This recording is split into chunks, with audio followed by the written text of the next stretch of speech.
In the small, isolated town of Sodamio, nestled between towering mountains and dense forests, life seemed to flow peacefully until strange events began to unfold. It all started when Clara, a 15-year-old girl and the only child of a devout couple, began exhibiting inexplicable behavior.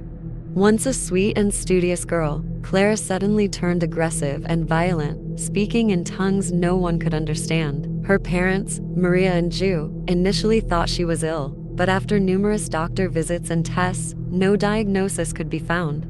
Things grew worse when objects in the house started moving on their own, lights flickered without reason, and eerie noises echoed through the night. Clara displayed a natural strength, hurling furniture with ease. Desperate and unsure of what to do, her parents sought help from the town's priest, Father Francisco, a man of experience and revered by all. The moment Father Francisco stepped into the house, he felt an overwhelming sense of dread, a malignant presence that he had never encountered in all his years serving the church. Convicted that Clara was possessed by a demon, he suggested an exorcism, but the church, initially skeptical, hesitated to approve such a drastic measure. News of Clara's condition spread quickly through the town, and soon everyone began avoiding the family's home. Whispers, suspicious glances, and fear took hold of the community. Despite this, Father Francisco persisted, sending detailed reports to the church, which finally granted permission for the exorcism. The ritual was scheduled for a night of the new moon, when darkness seemed denser, and the air was thick with growing tension. Father Francisco, accompanied by 2 other priests sent by the diocese, entered the house armed with crucifixes, holy water, and the Bible. As they entered Clara's room, they were met with a horrifying sight. The young girl was strapped to the bed, twisting her body in impossible ways, her eyes rolled back, and her skin covered in inexplicable wounds. The exorcism began with prayers and chants in Latin, but as the priests recited the sacred words, Clara writhed violently, screaming profanities and threats in voices that were not her own. The atmosphere in the room became stifling. The air vibrated with a malevolent force, and the temperature plummeted. The very walls seemed to breathe. Shadows moved of their own accord.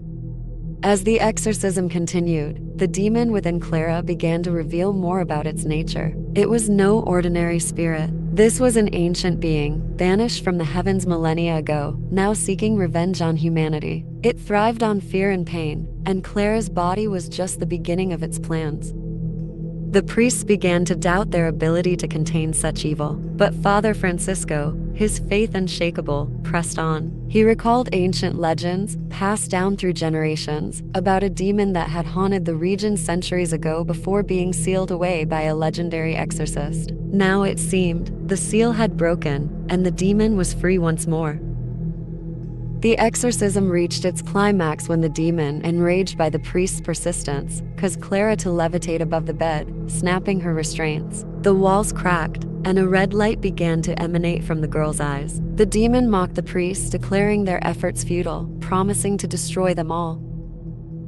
Desperate, Father Francisco remembered a specific scripture passage that spoke of a sacrifice of faith, a final test of devotion. He made the hardest decision of his life. He offered his own soul in exchange for Clara's freedom. With tears in his eyes, he uttered the words that sealed the pact.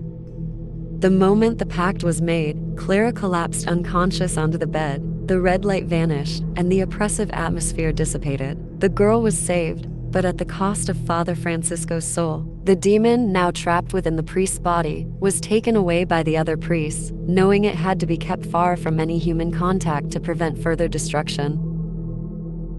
Clara slowly recovered, but was never the same. She vaguely remembered what had happened, but the details were blurred, like a distant nightmare. The town of Sodamio, however, never recovered from the horror it had witnessed. People continued their lives, but always with the fear that the evil could return. The family's house was abandoned, considered cursed. As for Father Francisco, his sacrifice was remembered, but no one truly knew what had become of him. Rumors circulated that he was taken to a secluded monastery, where the demon still struggles to break free, waiting for the moment it can return to complete its revenge.